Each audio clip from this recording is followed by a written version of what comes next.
grande satisfação nós termos o livro amazonês do professor Sérgio Freire, porque ele vem registrar o modo de falar do povo amazonense de uma maneira muito bem-humorada e divertida.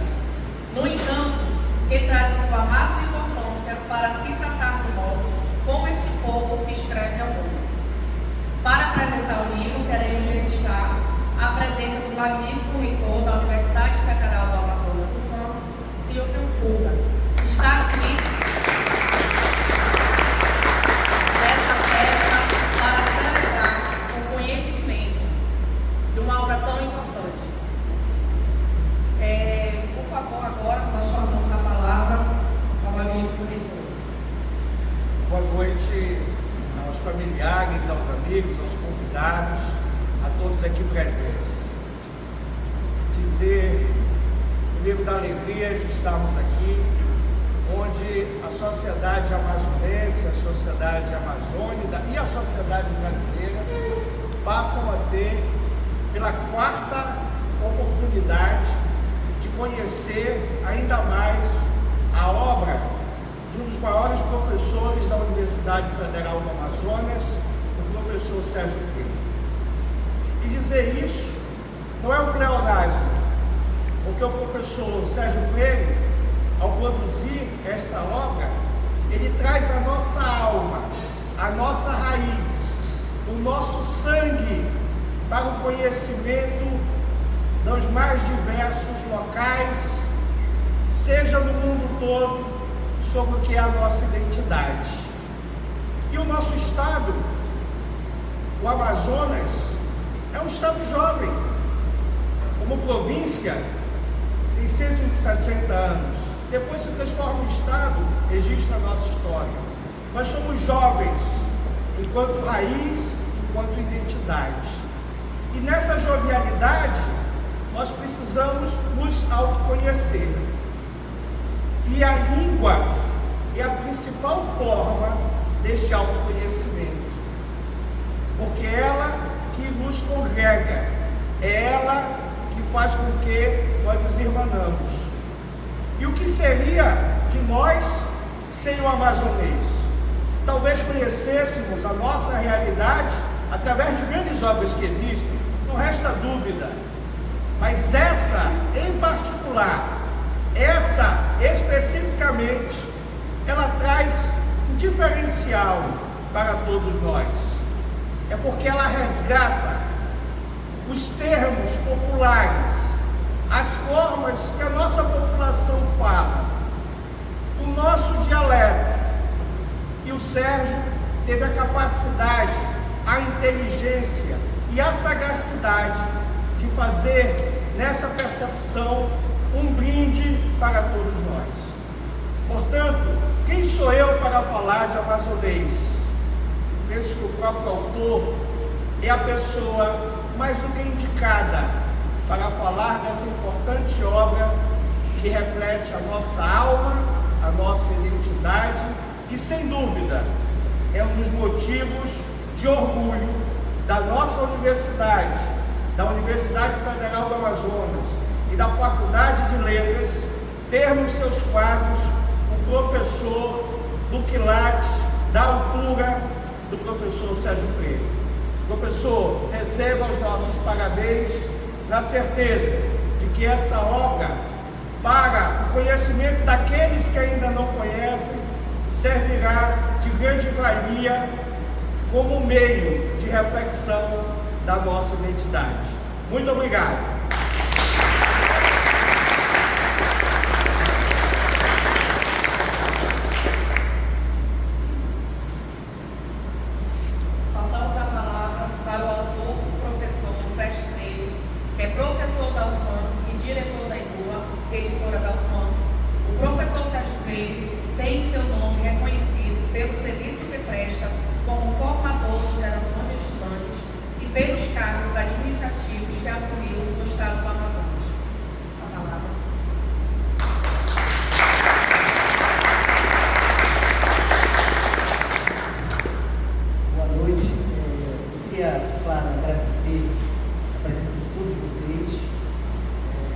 Muita alegria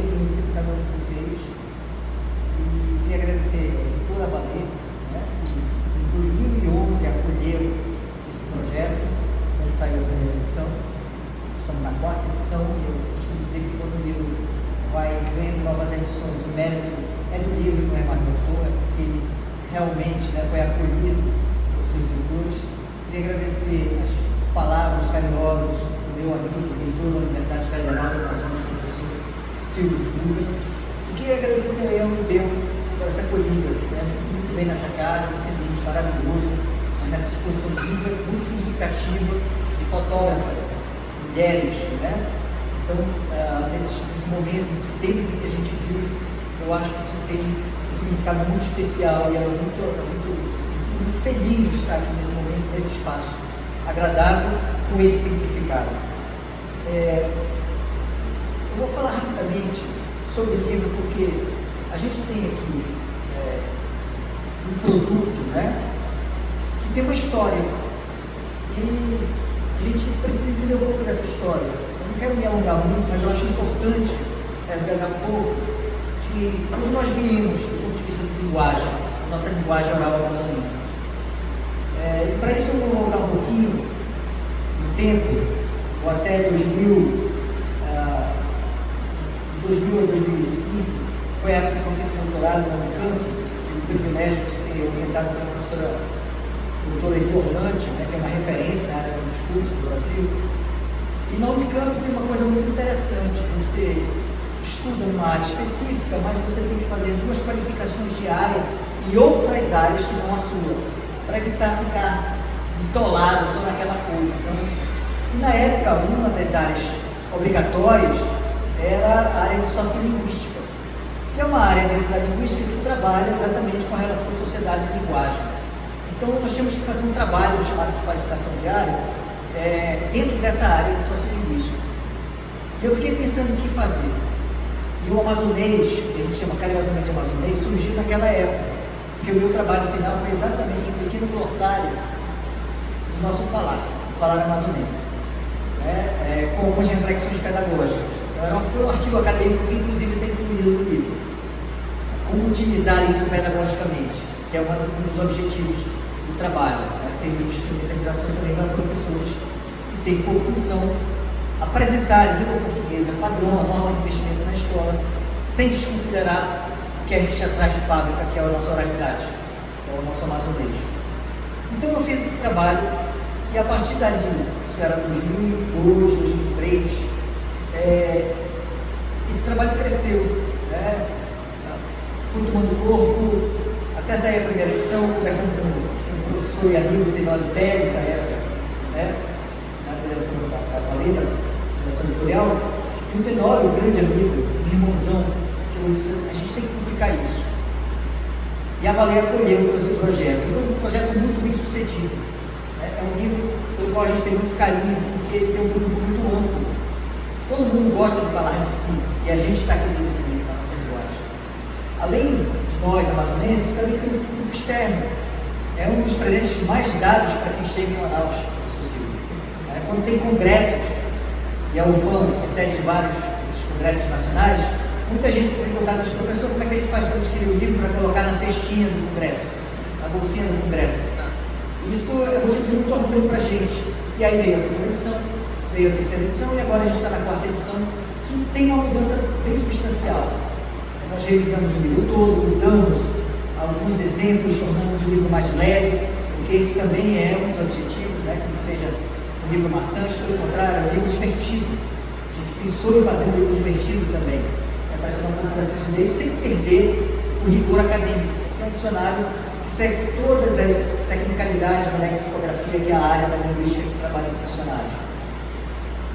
Mas sim, por que eu falei que ele ia voltar no tempo? Porque na época que eu fiz o doutorado, a minha tese de doutorado foi sobre a história das línguas estrangeiras do Brasil, né?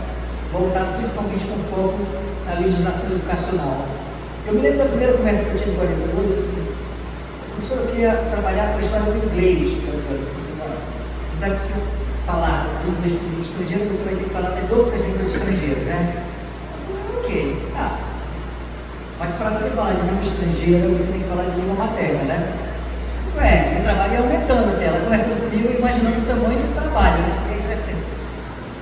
E ela disse: mas para você falar da história da língua estrangeira no Brasil, você tem que ir lá atrás na história. Você sabe disso, né? E assim o trabalho foi crescendo e eu revisitei documentos, né, para entender a história, tanto da educação brasileira, com as suas várias leis, suas várias reformas, quanto também com a questão política, que era o cenário daquelas leis, em que aquelas leis apareciam. Eu fui lá atrás, eu fui estudar o Rácio, estudioso dos jesuítas, foi o primeiro documento, e fui acompanhando isso, fui estudando e fui me apaixonando por uma área que essa não era minha área prioritária, mas é uma área que eu aprendi a gostar muito, que é a área da história. Foi nesse percurso, para falar de uma coisa na tese, que eu aprendi muita coisa que me serviu para escrever esse livro. E esse livro, a nossa linguagem oral, que a gente chama de amazonês, é um retrato da linguagem oral, daquela que a gente tem que falar, daquela que a criança nasce, ouve e começa a falar, daquela usa do seu cotidiano para brincar. O amazonês é isso. E de onde vem a nossa língua? Porque língua é história, língua não é gramática só, também é, mas língua é fundamentalmente história, língua é prática social. E para isso, eu conto muito rapidinho uma historinha aqui, para falar de onde nós viemos linguisticamente. Lá no descobrimento, quando alegadamente Cabral chegou aqui, havia na região amazônica em torno de 350 línguas, hoje há cerca de 180. E no Brasil, estima-se que havia 3 a 5 milhões de indígenas, e 1.500 línguas, só na Amazônia 350.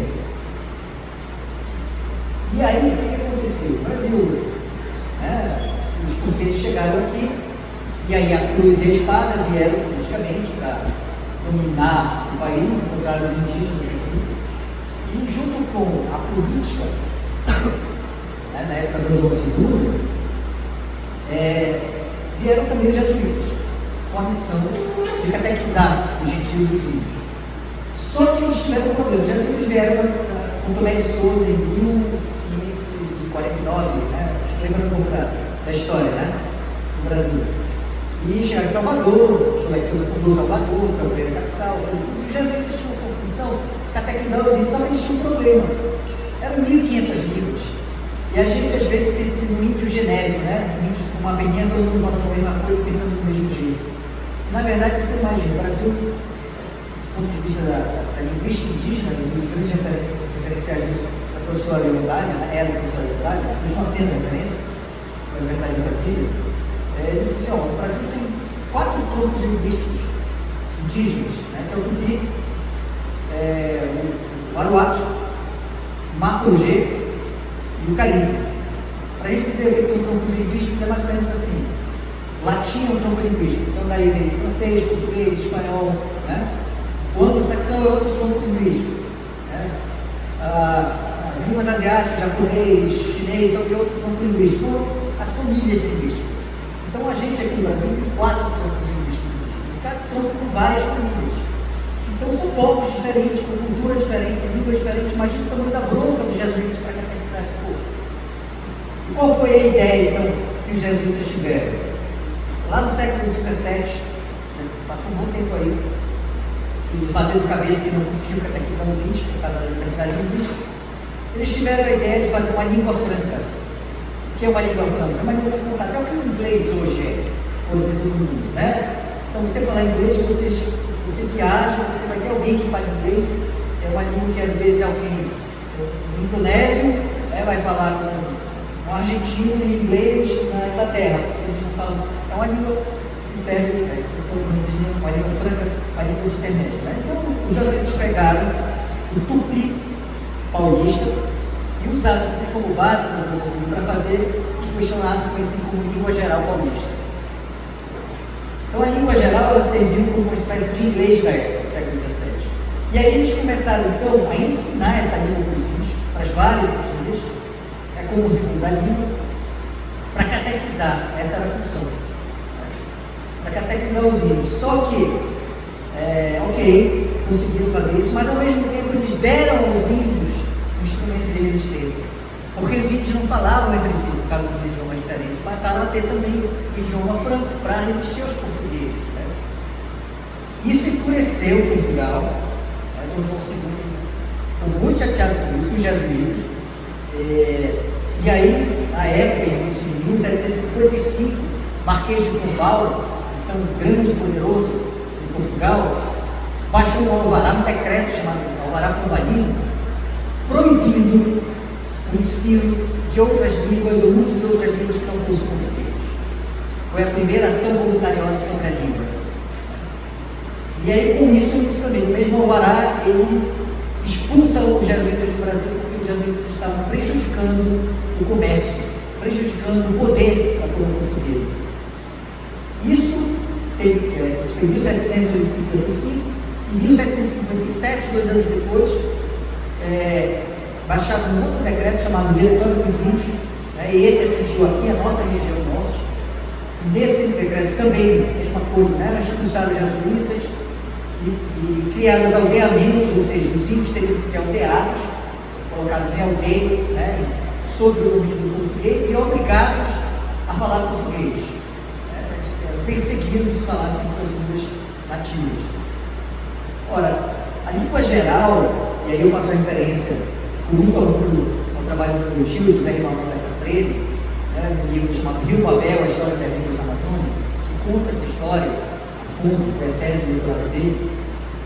Ele falou uma coisa que para muita gente é uma surpresa, que o português na Amazônia, no Amazonas, é uma língua hegemônica há menos de 200 anos. A língua falada aqui era a língua geral amazônica. Era essa língua que dominava tudo. Só que com essa medida da coroa portuguesa, ela é sufocada, né? Ela é silenciada e o português então começa a ocupar esse espaço de língua principal. Mas nós herdamos então, por conta dessa história, muita coisa das línguas indígenas, principalmente da língua geral amazônica. Né? A gente tem a língua geral paulista, foi baseada no tupi litorâneo, no tupi antigo, e a mesma coisa foi feita para cá, mas foi feita com a língua geral amazônica, foi baseada no Tupinambá do Maranhão. Então, tem semelhanças, mas é do mesmo problema, porque eles foram mais ou menos isso, né? A língua geral paulista não existe mais, mas a língua geral amazônica existe. É uma língua muito falada, tem mais de 60 mil falantes na cabeça do cachorro, principalmente na região de São Gabriel da Cachoeira. É a língua franca de lá. São Gabriel é um dos 3 municípios brasileiros que tem mais de uma língua oficial. Né? E nós herdamos, então, por conta dessa presença indígena na nossa região, muito vocabulário indígena. Por exemplo, uma expressão que a gente, agora vamos falar do amazonês, né? Quem veio isso tudo para o amazonês, dos índios? Uma expressão que a gente usa muito, que é ficar de cucuia. Ele não gosta de ficar de cucuiado, não ligar a perna e ficar lá, ficar de cucuia sem fazer nada. Vem exatamente da língua geral, vem de umbuia, que é cobra. A cobra, quando está no rio, ela flutua. Né? Então, isso por apropriação você tem. Né? Vou ficar igual uma cobra, vou ficar de cucuia. E aí, é claro que com o tempo, na diacronia, na história da língua, a gente vai perdendo as origens das coisas. Né? Mas é trabalho do linguista buscar isso. É o que a gente faz, esse é o nosso trabalho. Mas muitas outras coisas, por exemplo, uma das coisas muito boas, que eu particularmente gosto muito, é bolinho de piracuri. Não sei se vocês gostam também. E piracuri, o nome piracuri vem de pira, peixe, não é todos os nossos peixes, né? Pirapitinha, pira é peixe. E cuí quer dizer pó. O piracuri é pó de peixe, que é exatamente o pãozinho que a gente usa para fazer o bolinho, né? E cuí também é dado uma expressão também muito quando você está no mar, né? O ano está só o cuí. Está só o pó na racola, né? Então, isso tudo como essas, com várias outras palavras que nós herdamos, muitas palavras, estão várias aqui no dicionário, que são de origem indígena. Mas continuando a história, quando Portugal vem e sufoca a língua geral e se estabelece, né, com a Diretório dos Índios, logo depois, lá em 1823, logo depois da independência, o Grão-Pará adere à independência do Brasil. Né, e com isso, a coroa traz investimentos para a região, né, para a região do Grão-Pará, que envolvia o Amazonas, Pará, Maranhão. E aí o português vai se consolidando como língua mais falada na região deixando então a língua geral para trás. E essa presença dos portugueses, muitos portugueses que vieram para cá na época, no final do século XIX, final do século XVIII, do século XIX, trouxeram com eles o português europeu, que nos deixaram de herança, por exemplo, o S chiado, Manaus. Esse S é o português europeu, português mexia, né? E muitas vezes nos confundem com os cariocas por conta disso, por conta também da presença dos portugueses no Rio de Janeiro com a coroa. Quando Dom João VI saiu fugido de Napoleão, transferiu o reino para o Rio de Janeiro, né? Então o carioca chia bastante também por conta da herança do português europeu. Nós herdamos a estrutura da língua e nós herdamos também a fonologia, grande parte da fonologia também. A gente está falando, parênteses, a minha mulher que está ali, a minha filha que está ali, ela é paulista, né? E uma das coisas que marca muito a linguagem de São Paulo, interior de São Paulo, Goiás, Mato Grosso do Sul, é o R retroflexo, porta, né? Que é. E pouca gente sabe que isso é herança do Tupi, são fonema do Tupi, que ficou, né? Na língua. É a minha ligação com ela, pela linguagem, o R dela, né? E a minha história indígena seguiu pela língua, né? Seria poética, por um pouco do antigo. Ok, falamos aqui de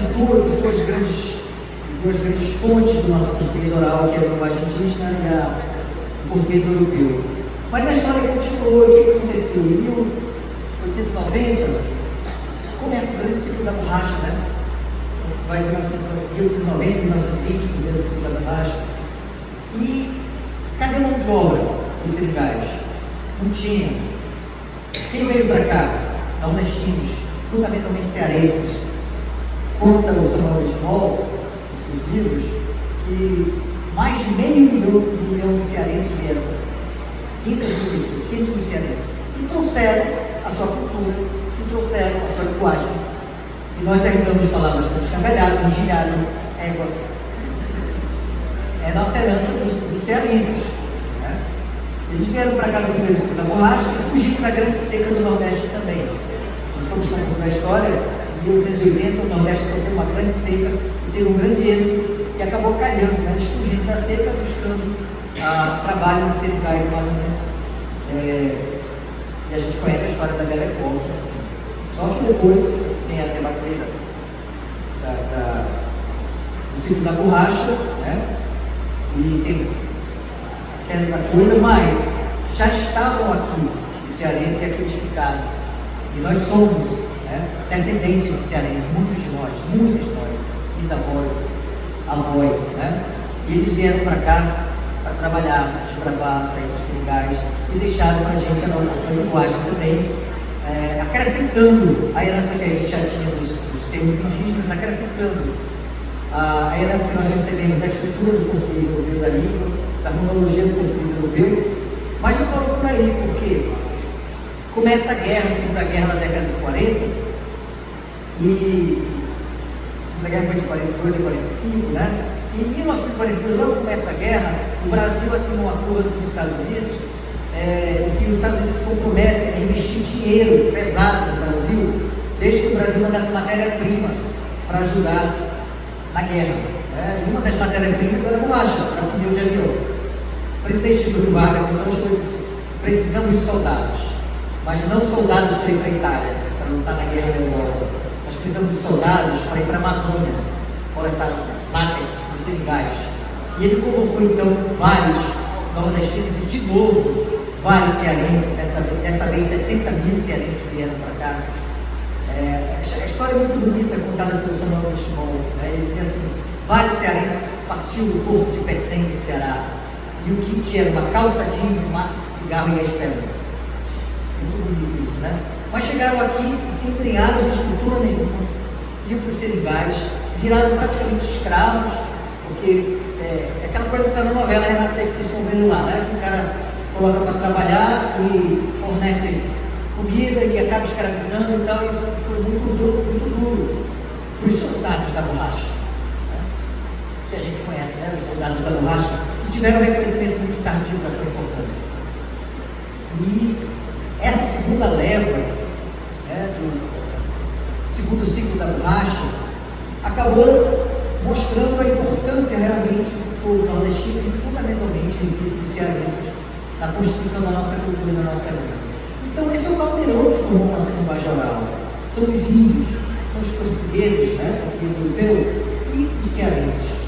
É daí que vem a nossa linguagem, é daí que a nossa história oral, que a gente fala, né, se constitui desse caldeirão.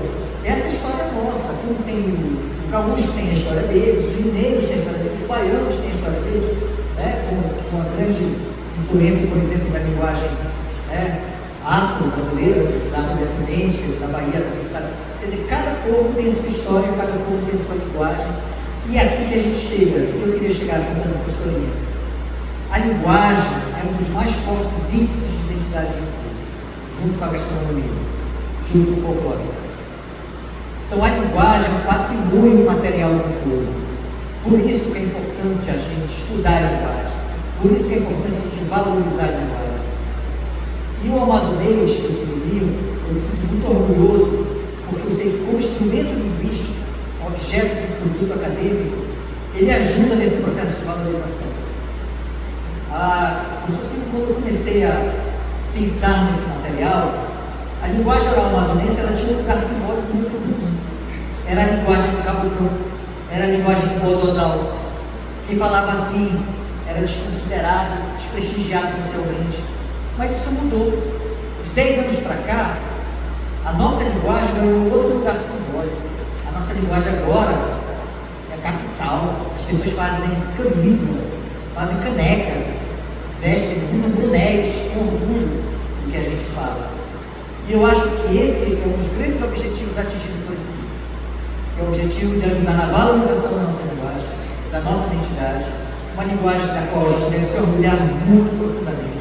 Uma linguagem que precisa ser apropriada pelos professores nas escolas, o ensino da língua padrão, porque a escola tem a função de ensinar a norma padrão, que é a norma de investimento. É o único lugar onde as pessoas, os alunos vão aprender isso, porque essa aqui é a linguagem que fala. A gente nasce com ela. Mas se eu tiver que fazer um documento, eu preciso usar a linguagem padrão. Né? O jornal, a matéria do jornal, a televisão, usa a linguagem padrão. As revistas, os livros, usam a linguagem padrão.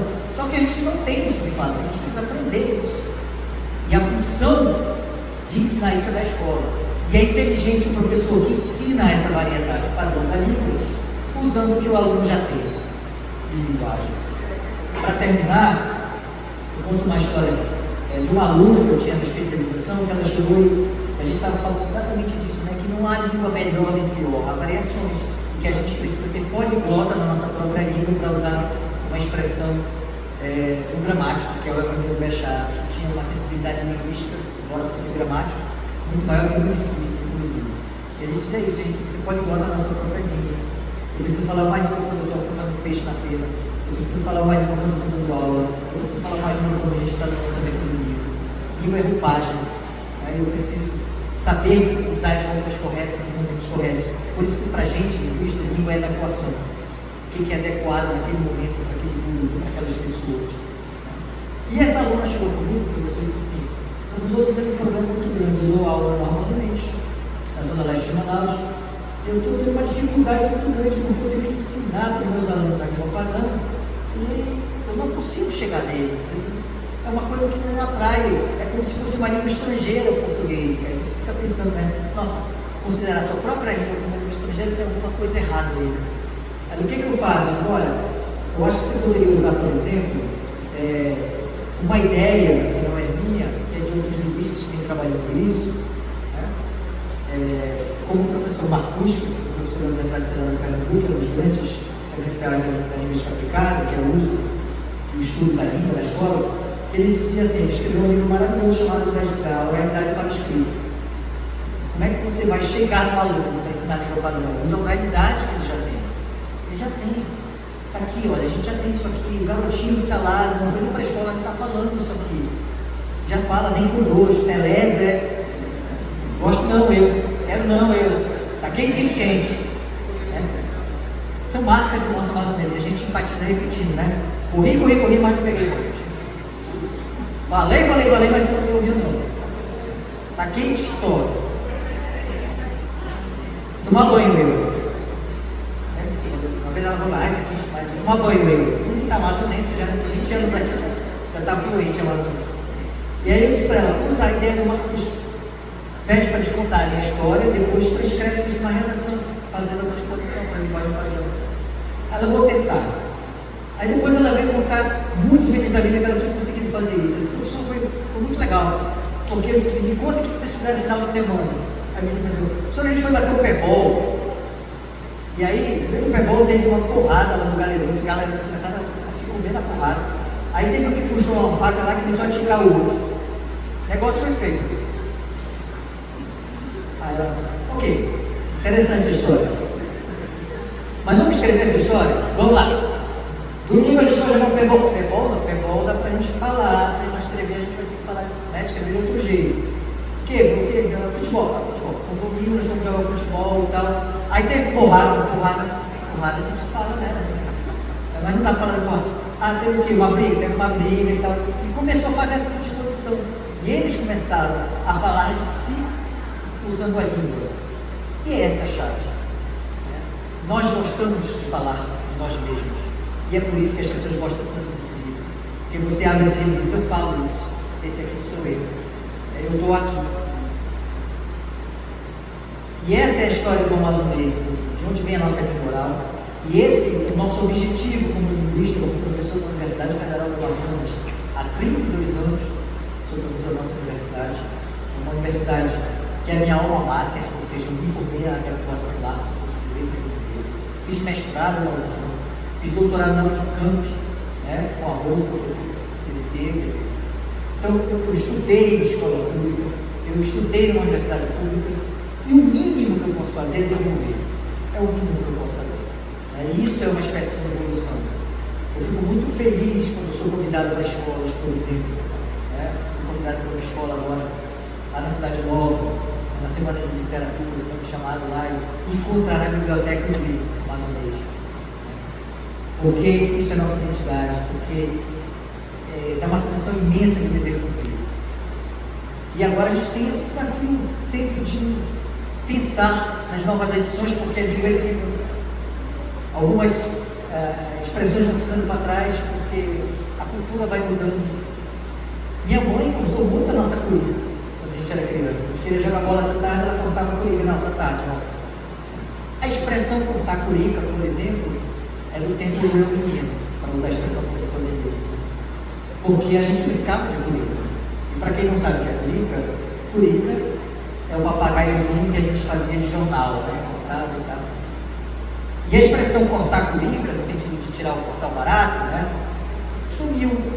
Porque a curica sumiu. E a língua é isso, ela vai acompanhando exatamente o desenvolvimento, né? Das coisas. Não adianta a gente ver, quando a gente vê assim, deputados, vereadores, políticos em geral, querem regular a língua, baixa um decreto, né, uma lei proibindo tal coisa, falar tal língua, falar a língua inclusiva, todas essas coisas, proibindo estrangeirismo e tal. Nós, linguistas, olhamos para isso e a gente ri. Por quê? Porque a língua, ela tem a autopoiese dela, ela cuida de si, não precisa de ninguém cuidar da língua. Ela sabe cuidar.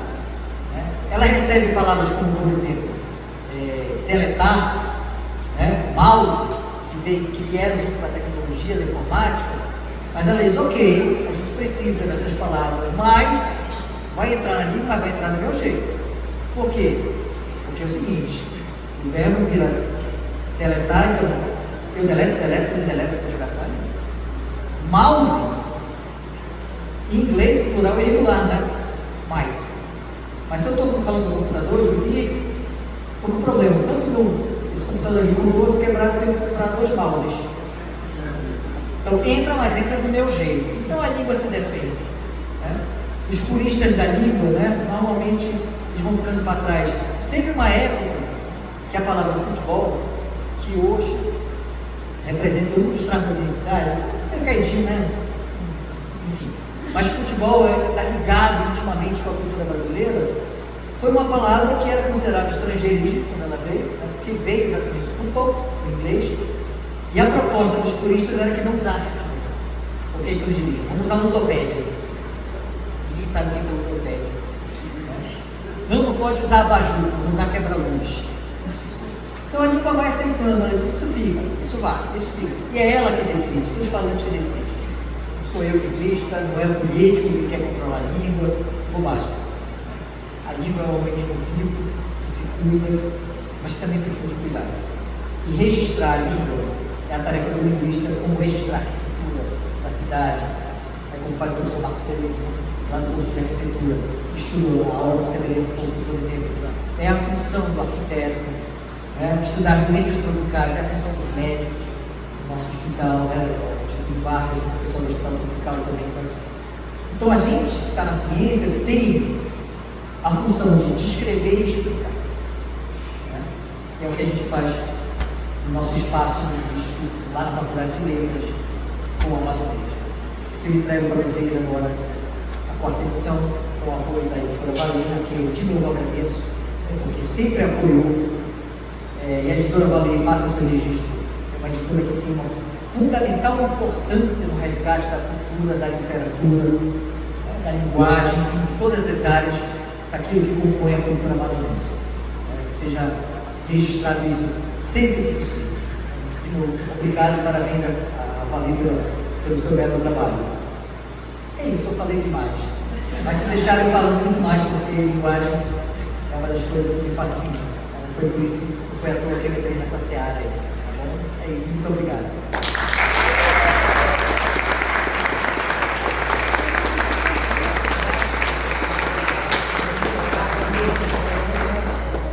Vamos dar início agora à sessão de autógrafos, vai ser secretado pelo Porto Telo, e mais uma vez, em nome da